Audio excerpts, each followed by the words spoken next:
Ji welcome. Let's start with verb. First of all, what is verb? Verb action words are called verb. वो अल्फाज जिनमें action होता है वो verb कहलाते हैं। एक्शन से मुराद क्या है कि जिनमें मोशन होती है, जिनमें कोई हरकत होती है। मसलन प्ले देखें, खेलना है, जब खेलते हैं आप तो क्या होता है, एक मूवमेंट होती है। रन भागना, राइट लिखना, स्पीक बोलना, तो ये सारे के सारे क्या है, एक्शन है। और इस तरीके से इस किस्म के और अल्फाज जिनमें एक्शन होता है वो वर्ब कहलाते हैं। लेकिन ऑल द टाइम एक्शन नहीं होता, सम टाइम स्टेट भी वर्ब हो सकती है, पोजीशन भी वर्ब हो सकती है, लेकिन ज़्यादातर action words are called verbs. इस तरीके से होता है। हम वर्ब को डिवाइड कर देते हैं इसके पार्ट्स में, दो पार्ट्स, मेन पार्ट्स, दो पार्ट्स में हम डिवाइड करते हैं। One is finite verb and the other is non finite verb. No, what's the difference between the two? These are two basic types of verb. आगे इन्हीं को आगे डिवाइड होती जाएंगी, नॉन फाइनाइट डिवाइड हो जाएगी, फाइनाइट डिवाइड हो जाएगी, फिर वो आगे से आगे डिवाइड हो जाएंगी। तो इसलिए आपने बड़ा केयरफुली इसको सुनना है, साथ साथ नोट्स बनाने हैं, और बाद में मैंने आपसे रिपीट भी करवाना है सेकंड सेशन में। तो देखें, हम सबसे पहले बात करते हैं फाइनाइट की, फिर हम बात करेंगे नॉन फाइनाइट की, और फिर इनकी फर्दर जो टाइप्स हैं उनकी बात करेंगे। Finite verb. Verb forms show tense, person and number. मतलब ये जो वर्ब फॉर्म्स है ना फाइनाइट वर्ब की, ये डिपेंड करती हैं किसके ऊपर? टेंस पर, पर्सन पर और नंबर पर। कैसे? देखिए, हम एक वर्ब लेते हैं गो। गो एक फाइनाइट वर्ब है। अब ये कैसे डिपेंड कर रही है? देखें, इससे पहले इस्तेमाल होने वाला जो आई है तो गो आएगा, तो शी है तो गोज आ जाएगा। ठीक है। अब आपने देखा कि go is depending upon the person. I था तो और हालत थी, पर्सन चेंज हुआ, शी हो गया, थर्ड पर्सन हो गया, तो हालत उसकी और बदल गई। Means it depends upon the subject, it depends upon the person. इसके अलावा टेंस, टेंस में देखें कि अगर प्रेजेंट टेंस है तो आपके पास गो आया, अगर पास्ट टेंस है तो वेंट आ गया। तो it depending upon the tense, depending upon the person. It also depends upon the number. Number पर कैसे डिपेंड करता है? मसलन हम बात करते हैं स्टूडेंट, तो स्टूडेंट के साथ आएगा गोस। अब मैं नंबर बदल देता हूँ, स्टूडेंट्स कर देता हूँ, प्लूरल कर देता हूँ, तो फिर क्या आएगा? फिर गोज नहीं आएगा, फिर गो आएगा। तो ये तीन चीजों पर डिपेंड जो करते हैं इनको हम कहते हैं finite verbs. One is depends upon the tense, other is depends upon the person and the other is depends upon the number. जी, इसके बाद है नॉन फाइनाइट। नॉन फाइनाइट इसका उल्ट है, जो डिपेंड नहीं करते टेंस पर, पर्सन पर या नंबर पर। जो भी टेंस, पर्सन या नंबर हो, ये सेम रहते हैं। अच्छा, इसमें क्या चीज़ आती है? Typically they are infinity forms with and without to. मसलन टू गो, हम बात करते हैं he likes to go to cinema. अब इसमें टू गो जो है ये नॉन फाइनाइट वर्ब है। अब देखें कि इसमें ही लगा दें फिर भी टू गो आएगा, शी लगा दें, स्टूडेंट लगा दें, स्टूडेंट्स लगा दें, टू गो ही रहेगा। ही लाइक्स टू गो, तो ये हो गया नॉन फाइनाइट वर्ब। अब नॉन फाइनाइट वर्ब की अगर आप बैक पर जाएं तो ये तीन टाइप्स हैं। इन्फिनेटिव भी नॉन फाइनाइट वर्ब है, जेरंड भी नॉन फाइनाइट वर्ब है, और पार्टिसिपल भी नॉन फाइनाइट वर्ब्स हैं। मीन ये infinitive, gerund, participle, these all three are verbs. First of all, they are verbs and then they are excuse non-finite me verbs. Sir. They don't depend upon the tense, number or person. जी। Sir ये जरा mics बंद करवा दें, participants के problem जो है ना, डिस्टरबेंस क्रिएट हो रही है। जी जी जी जी, माइक प्लीज़ ऑफ कर लें जिसका है, मैं खुद भी देख लेता हूँ। सर ये कोई नवीद साहब हैं। नवीद शहजाद, माइक जो है ना ये मैंने खुद कर दिया इनका, खुद भी आप लोग नवीद शहजाद आप भी ऑफ कर लें और बाकी लोग भी माइक जो है वो ऑफ रखा करें। चलें। सर उनका चलें, हो गया। अच्छा देखिए, इसमें हमारे पास जो है ये इन्फिनेटिव, जेरंड और पार्टिसिपल। पहली बात है कि तीनों वर्ब है और वर्ब में ये नॉन फाइनाइट वर्ब है। अच्छा, यहाँ तक अगर कोई बात की आपको समझ नहीं आई तो पूछ लें। आपको बेसिकली दो चीज़ों में डिफरेंस जो है वो पता होना चाहिए, फाइनाइट और नॉन फाइनाइट।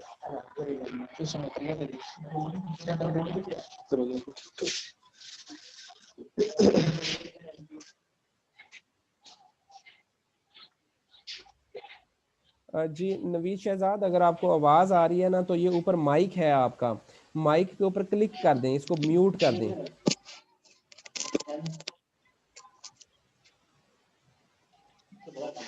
जी किसी को कोई प्रॉब्लम तो नहीं है इन दोनों में?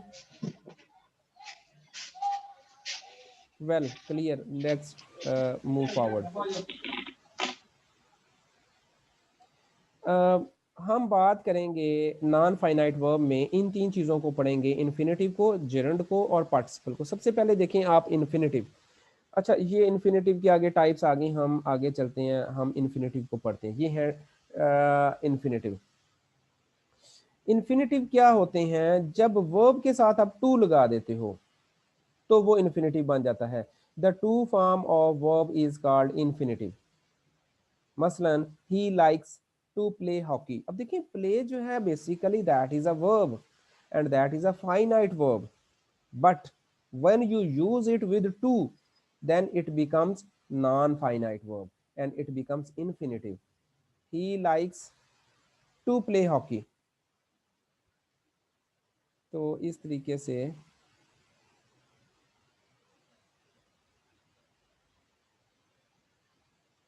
जी इस तरीके से ये इन्फिनिटिव बन गया। अब आ जाएं आप जीरंड पर। तो जीरंड जो है ये आईएनजी फॉर्म ऑफ वर्ब है। दो चीज़ें आपने इसमें याद रखनी है जेरंड के हवाले से, कि gerund ING form of verb है when it is used as noun. Verb के साथ आप आईएनजी लगाएं और उसको यूज़ करें एज अ नाउन, देन वो जेरंड होगा। मसलन वो कहता है कि प्लेइंग इज़ गुड हैबिट, इसमें प्लेइंग जो है ये क्या है? जेरंड है। और क्योंकि देखें प्ले एक वर्ब है, इसके साथ आपने आईएनजी लगाया और इसको बतौर नाउन यूज़ किया आपने, प्लेइंग इज़ गुड हैबिट।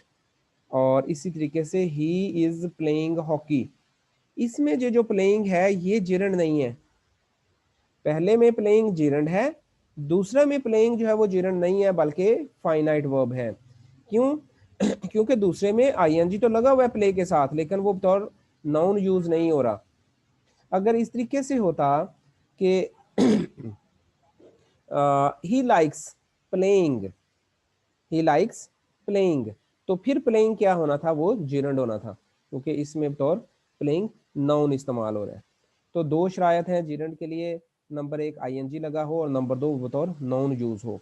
अब आ जाए पार्टिसिपल। जब भी पार्टिसिपल की बात आएगी ना तो आपने ये जहन में रखना है कि पार्टिसिपल पहली बात तो ये है ये वर्ब है, फिर दूसरी बात ये एक नॉन फाइनाइट वर्ब है, फिर तीसरी बात कि पार्टिसिपल जब आ जाए तो आपने एडजेक्टिव अपने जहन में लेकर आना है, क्योंकि ये वो वर्ब हैं जो एडजेक्टिव के तौर पर यूज होते हैं। When the verb is used as adjective, it is called participle. जब verb जो है वो बतौर एडजेक्टिव यूज होता है तो वो पार्टिसिपल कहलाता है। मसलन हम कहते हैं फ्लाइंग काइट्स, इसमें देखें उड़ते हुए पतंग। अब इसमें देखें फ्लाई जो है basically that is a verb, fly, लेकिन जब आप यूज करते हो फ्लाइंग काइट्स तो ये फ्लाई जो है ये बन जाता है एडजेक्टिव। तो इस तरीके से जब ये वर्ब जो है एडजेक्टिव का रोल प्ले करता है तो वो पार्टिसिपल कहलाता है। दूसरा देखें वॉन्डरिंग बॉयज, फिरते हुए आवारा फिरते हुए लड़के। तो वॉन्डरिंग क्या है? वॉन्डर ये घूमना फिरना, ये वर्ब है। जब आप वॉन्डरिंग करके बॉयज करते हो तो ये क्या बन जाता है? पार्टिसिपल, बिकॉज ये एडजेक्टिव का रोल प्ले कर रहा है, ये नाउन के मीनिंग में इजाफा कर रहा है। ये लफ्ज़ वॉन्डरिंग, तो बॉयज नाउन है, जो नाउन के मीनिंग में इजाफा करे वो क्या कहलाता है? पार्टिसिपल। अब इसमें आप एक चीज़ देखें कि जेरंड बी प्लेइंग है, आईएनजी वर्ब प्लस आईएनजी। अच्छा, verb plus ING finite verb भी है और ये आईएनजी जो है ये पार्टिसिपल के तौर पर भी इस्तेमाल हो जाता है, वर्ब के साथ आईएनजी बोथ और पार्टिसिपल भी आ जाता है। No, you have to differentiate that where playing is gerund, where playing is finite verb and where playing is participle. ये पार्टिसिपल भी हो सकता है। इसी तरीके से ब्रोकन आर्म, ये तो आईएनजी के साथ पार्टिसिपल बना ना, आईएनजी के अलावा भी पार्टिसिपल बन सकता है। आपने वर्ब यूज कर लिया ब्रोकन, तीसरी फॉर्म यूज कर ली, ब्रेक, ब्रोक, ब्रोकन, और उसके साथ आपने लगा दिया आर्म, नाउन लगा दिया। तो अब ब्रोकन जो है वो उसके मीनिंग में इजाफा कर रहा है नाउन के, तो वो क्या बन गया, पार्टिसिपल। अब इसकी अगर हम समरी बयान करें, infinitive, to form of verb is called infinitive. gerund, ing form of verb when it is used as noun is called gerund. Participle, adjective form of verb is called participle. जी मैं यहाँ पर रोकता हूँ और आपसे पूछता हूँ कि इसमें कोई कन्फ्यूजन अगर आपको है यहाँ पर, जो कि यकीनन होगी, हो सकती है, तो आप पूछ लें, फिर आगे चलते हैं।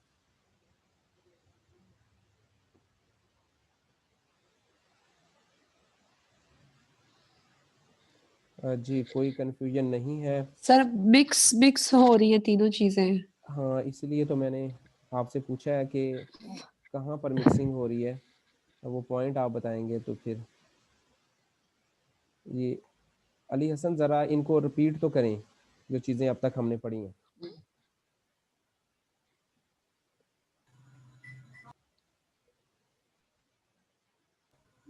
सर जरा स्लाइड्स मूव कीजिएगा। जी सर, प्रोनाउन हमने शुरू किया। सॉरी सॉरी, ये पर्सनल प्रोनाउन गलत लिखा हुआ है, ये वर्ब से आपने स्टार्ट करना है, बल्कि जी आप सर, कैरी ऑन रखें, मैं इसको ठीक करता हूँ। जी जी सर, वर्ब से हमने स्टार्ट लिया, जिसमें हमने मेजर टू टाइप्स को डिफाइन किया कि दो तरह की वर्ब्स होती हैं हमारे पास, फाइनाइट वर्ब्स और इनफाइनाइट वर्ब।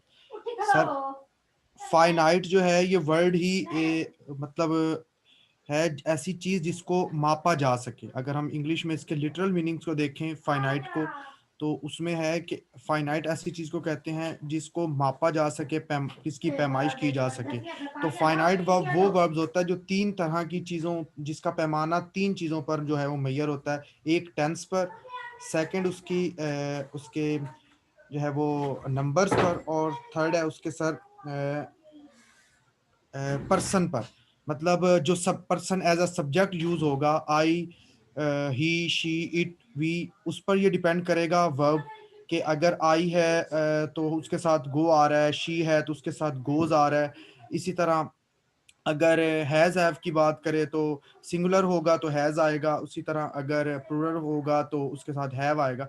इसी तरह जो अगर हम सिर्फ सब्जेक्ट एज अ पर्सन की बात करें तो ये वर्ब सब्जेक्ट के साथ जो है वो वेरी करता है। सेकेंडली टेंस में ये है कि इसका सब्जेक्ट जो है वो हालत में अगर पास्ट है, परफेक्ट पास्ट है, प्रेजेंट है, सॉरी सर, फ्यूचर है। हेलो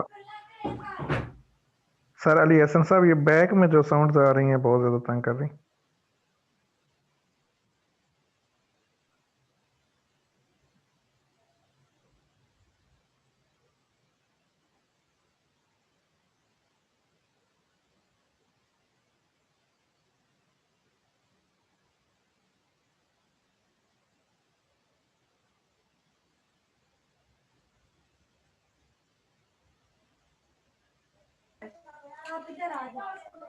जी अब आवाज ठीक आ रही है आपको?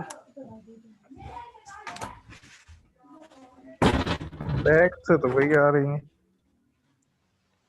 जी आपकी आवाज़ तो क्लियर आ रही है, बैक पर कुछ पहले शोर था, अभी ठीक है। जी तो सर हम फाइनाइट वर्ब्स की बात कर रहे थे। तो फाइनाइट को मैंने बताया कि हम इस फाइनाइट को अगर लिटरल मीनिंग्स में देखें तो ऐसी चीज जिसको हम पैमाइश कर सके, जिसको मापा जा सके। तो उसमें हमने देखा कि तीन ऐसे पैमाने हैं जिन पर हम फाइनाइट वर्ब्स को नापते हैं, जिसमें एक तो टेंस है, मतलब उसकी हालत है कि वो फ्यूचर में बात हो रही है, प्रेजेंट में हो रही है या फिर पास्ट में हो रही है। सेकेंडली पर्सन है, मतलब एज अ सब्जेक्ट जो उसमें यूज हो रहा है, सब्जेक्ट उसमें जो यूज हो रहा है उस पर भी वर्ब ये डिपेंड करता है। सेकेंडली उस सब्जेक्ट की की तादाद है, नंबर्स है, उस पे जो है फाइनाइट वर्ब वो डिपेंड करता है। इसके बाद दूसरी टाइप सर ने बताया कि नॉन फाइनाइट, ये टोटली जो है कॉन्ट्रेरी है, उसका उल्ट है। इसमें जो नॉन फाइनाइट वर्ब हैं वो बिल्कुल डिपेंड नहीं करते तीनों चीज़ों पर, टेंस पर भी, पर्सन पर भी और नंबर्स पर भी। और इसकी जो है वो पहचान है कि इसमें जो है वो ING या फिर जो है वो ED का इजाफा किया जाता है नॉन फाइनाइट में। नेक्स्ट कीजिएगा सर, मूव। इन आगे types of non finite verbs को सर ने डिफाइन किया। इनफाइनाइट इस तरह के जिसमें वर्ब के साथ टू का इस्तेमाल हम करें, to play, to read, to swim, मतलब जिसमें वर्ब से पहले टू आ रहा है उसको हम इनफाइनाइट जो है वो इन्फिनिटिव जो है वो हम उसको नॉन फाइनाइट वर्ब की टाइप बोलेंगे। उसके बाद जेरेंड है। जेरेंड के साथ हमेशा जो है वो वर्ब के साथ ING आता है, और इसमें नाउन के साथ एक्चुअली वर्ब के साथ ING आता है, राइट सर। लेकिन वो जब वर्ब के साथ ING आता है, लेकिन जो उस सेंटेंस में उसकी सेंस आ रही होती है वो एज अ नाउन यूज होती है। जैसा यहाँ पर एग्जांपल है कि playing is good habit, swimming is my favourite game. तो अब जो हमारे पास प्ले है, अगर एक्चुअली इसकी सेंस देखी जाए, एक्चुअली प्ले जो है वो एक वर्ब है, लेकिन ING लगाकर हम इस सेंटेंस में इसको एज अ नाउन यूज कर रहे हैं। और इसी तरह दूसरी एग्जांपल है ही इज प्लेइंग हॉकी। तो इसमें चूंकि एग्जैक्ट जो है वो प्लेइंग जो है वो एज अ वर्ब यूज हो रहा है और उसके साथ ING आ रही है, तो इसको हम जो इसकी सेकंड एग्जांपल है उसको हम एज अ जेरेंड जो है वो कंसीडर नहीं करेंगे। जबकि जो पहली एग्जांपल है playing is a good habit, reading is my habit, इस तरह का जहां पर हम वर्ब को एज अ नाउन यूज करें और एज अ सब्जेक्ट उसको यूज करें, उसको हम जेरेंड बोलते हैं। उसके बाद पार्टिसिपल को हमने पढ़ा, जिसमें वर्ब जो है वो यूज हो एज अ एडजेक्टिव, मतलब वर्ब जो है वो एज अ एडजेक्टिव यूज हो रहा है, उसमें किसी जो है वो नाउन की वो कोई खासियत बता रहा है, उसमें वर्ब जो है उसको हम पार्टिसिपल बोलते हैं। जैसे यहाँ पर दो एग्जांपल है, flying kites, wondering boys, greedy dog. Greedy dog आप कह सकते हैं, सेल्फिश बॉय या सेल्फिश मैन। ये इसमें हमेशा नाउन से पहले जो आ रहा है सेल्फिश आ रहा है, नाउन से पहले ग्रीडी आ रहा है, काइट से पहले फ्लाइंग आ रहा है, बॉय से पहले वंडरिंग आ रहा है। ये तमाम ही जो है वो पार्टिसिपल्स हम उनको कह रहे हैं कि जहां पर वर्ब जो है वो एडजेक्टिव का रोल प्ले कर रहा है। That's it sir. Ali Hasan, आपने बहुत ज़बरदस्त एक्सप्लेन किया है और अच्छे तरीके से आप लेकर चले हैं। इसमें एक मिस्टेक आपने की है, कौन हाईलाइट करेगा कि क्या जी सर। मिस्टेक थी?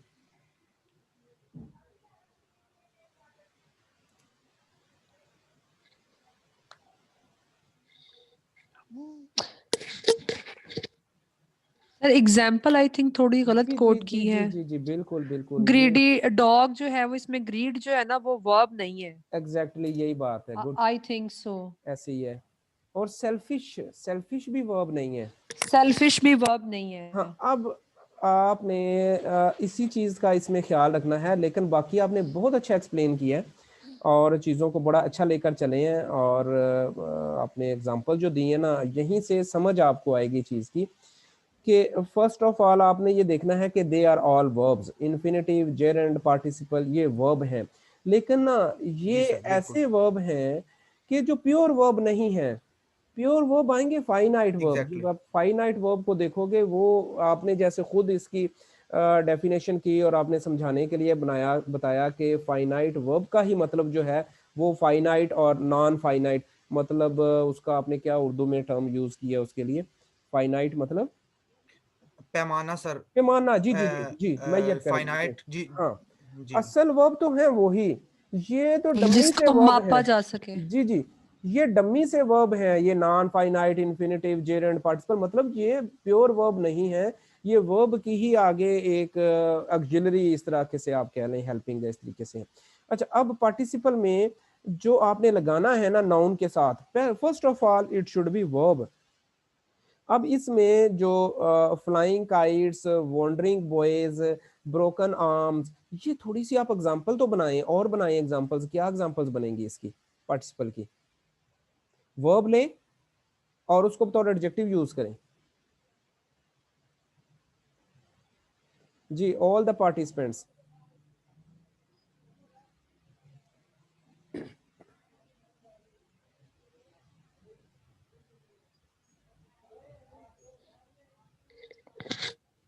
Running boys, running sleeping boys baby, बिल्कुल ठीक है। रनिंग गर्ल्स स्लीपिंग भी हो बेबी, सकता है। सर जी एक्सक्यूज मी सर, बे, playing football. Playing football good ठीक है।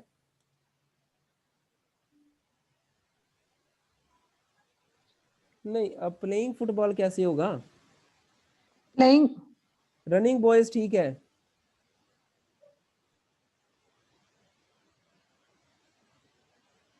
और मीनिंग वाइज भी तो बने ना, मीनिंग वाइज मीनिंग भी दे, वो एडजेक्टिव का मीनिंग भी दे। Sir weeping baby, weeping baby good good. Swimming fish, weeping baby बहुत आप्ट एग्जांपल है पार्टिसिपल की। सर स्माइलिंग बॉय, ये तो ठीक है। जी जी बिल्कुल ठीक है, बिल्कुल ठीक है। और स्माइलिंग गर्ल भी ठीक है, स्माइलिंग फेस भी ठीक है।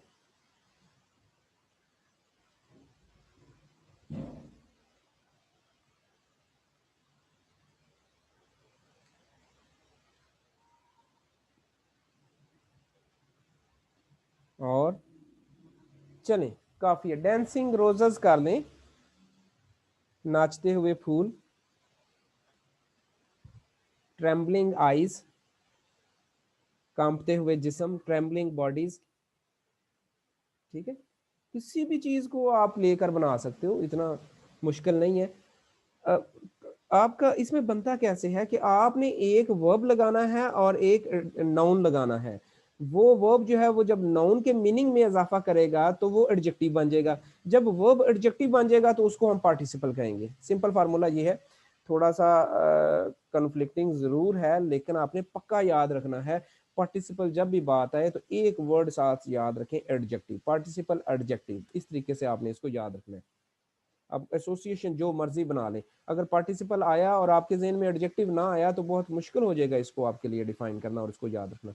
बाकी जेरेंड इन्फिनेटिव आपको याद रहेंगे, infinitive to form of verb, gerund ING form of verb, participle adjectival form of verb is called participle. तो इस तरीके से मुख्तसरन एक एक वर्ड के साथ इसको याद रखें। जी हम आगे मूव करते हैं।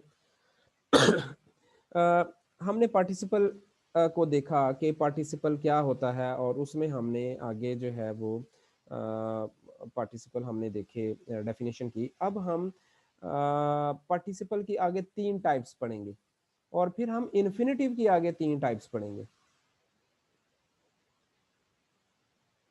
चलें पहले इन्फिनेटिव कर लें, इधर स्लाइड्स में इन्फिनेटिव पहले है।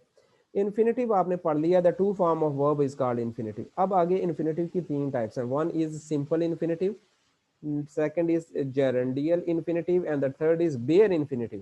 Simple infinitive क्या है? Simple to form is called simple infinitive. Gerundial infinitive क्या है? Gerundial infinitive ये है कि जब आपका infinitive जो है वो बतौर adjective या adverb यूज हो तो उसको बोलते हैं gerundial infinitive। मसलन we eat to live, we eat to live। अब इसमें अब आपने ये समझना है कि टू लिव जो है सिंपल टू फॉर्म तो है ये, लेकिन ये क्या रोल प्ले कर रही है, ये किस तरीके से क्या है, ये क्या एडजेक्टिव है या एडवर्ब है? जी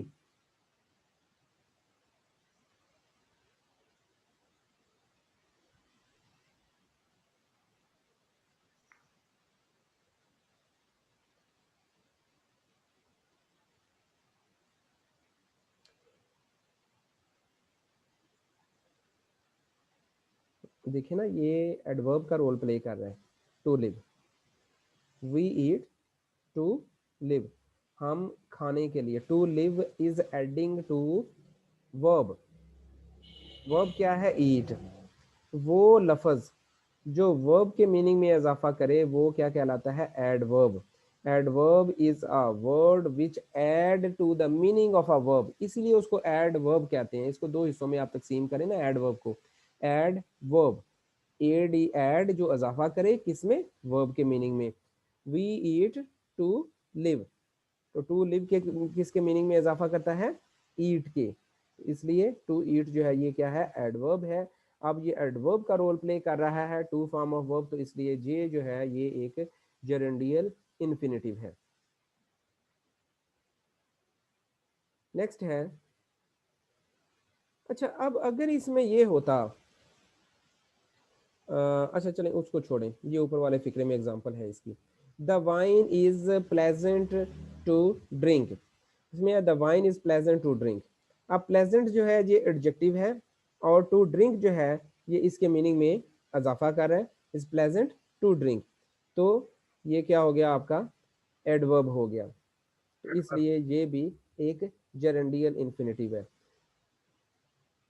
लास्ट है आपका बेयर इन्फिनेटिव। देखिए बेयर का वैसे भी मतलब होता है विदाउट क्लॉथ्स, तो विदाउट टू फॉर्म जो है ना, जब कोई वर्ब जो है वो रोल प्ले करे इन्फिनेटिव का तो वो बेयर इन्फिनेटिव होगा। मसलन इसमें वो इन्फिनेटिव आते हैं जो ये आपके ना 5 सेंसेस से रिलेटेड होते हैं। देखें हेयर सुनना, सी देखना, वॉच देखना, फील महसूस करना, मेक और नीड, ये सारे के सारे क्या हैं, ये बेयर इन्फिनेटिव है।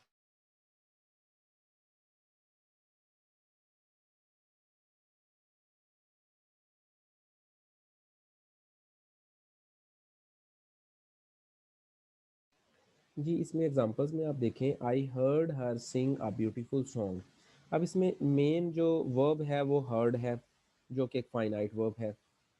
आई हर्ड, हर, उसके बाद आ गया सिंग, तो ये सिंग क्या है, ये सिंग एक इन्फिनेटिव है और ये बगैर वर्ब के है, बगैर टू के है, तो ये क्या है, bare infinitive without to form. I watched her go, इसमें गो जो है ये बेयर इन्फिनेटिव है। शी मेड मी क्राई, इसमें क्राई जो है वो बेयर इन्फिनेटिव है। जी ये 3 चीजें हो गई, these are the 3 types of infinitive. इसमें बताएं कहाँ पर कंफ्यूज।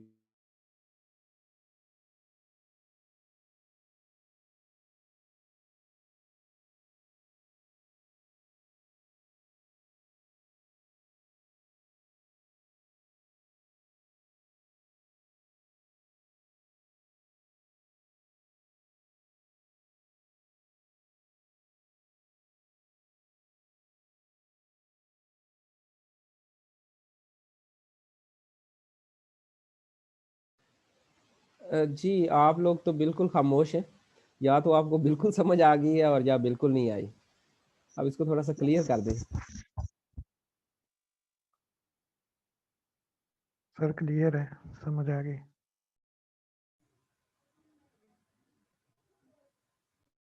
सर जी क्लियर नहीं है, समझ नहीं आ रही, मिक्स हो रहे हैं सारे आपस में ना, तो समझ नहीं आ रही सही तरीके से।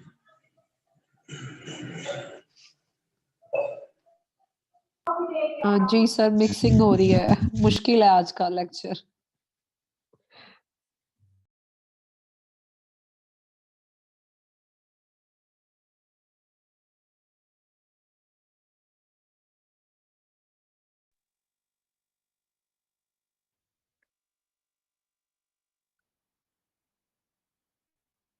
आज वाला ज्यादा इंटरेस्टिंग है सर। जी इसमें अब इसका हाँ। हल पता क्या है, इसका सोल्यूशन क्या है, इसका सोल्यूशन ये है कि अगर आप लोगों को ये स्लाइड्स शेयर कर दी जाती हैं और आपको पता होता है कि आज ये हमारा टॉपिक है, अगर आप उसको स्टडी करके आएंगे ना और हाईलाइट करके आएंगे चीज़ों को कि ये फ़लाँ जगह से मैंने पूछना है कि ये चीज़ कैसे है और ये मुझे समझ आ गई, देन समझ आएगी आपको। ठीक है, तो ये थोड़ा सा ये किया करें कि इसको जब स्लाइड शेयर कर दी जाती हैं और आपको टॉपिक का भी पता होता है, थोड़ा सा ना इनको खुद से एक दफ़ा सारे को पढ़ के क्वेश्चन आपने लिख कर नोट्स कुछ बनाकर फिर आया करें आप लोग, और कोशिश किया करें कि उसमें चीज़ों में ऐड करें। इंटरनेट आपके पास होता है साथ, उसको सर्च किया, उससे रिलेटेड और मटेरियल जो है वो लिखा, कहीं पर उसमें कोई चीज़ ऐड करने वाली है तो वो ऐड करें। अगर आप इस तरीके से एज अ पैसिव लिसनर बस सुनते रहेंगे और लेक्चर के वेट में रहेंगे कि लेक्चर शुरू होगा तो आप पढ़ना शुरू कर देंगे, तो जब तक आपकी सेल्फ एफर्ट नहीं होगी इसमें, ये चीज़ें समझ नहीं आने वाली, हम आगे आगे चलते जाएंगे। जी सर मैं ड्यूरिंग ड्यूटी भी जो है ना 2-3 दफा लेक्चर सुनती हूँ और फिर घर आके एक दफा रफ लिखती हूँ, तब जाके समझ आ जाती है। हाँ वो भी ठीक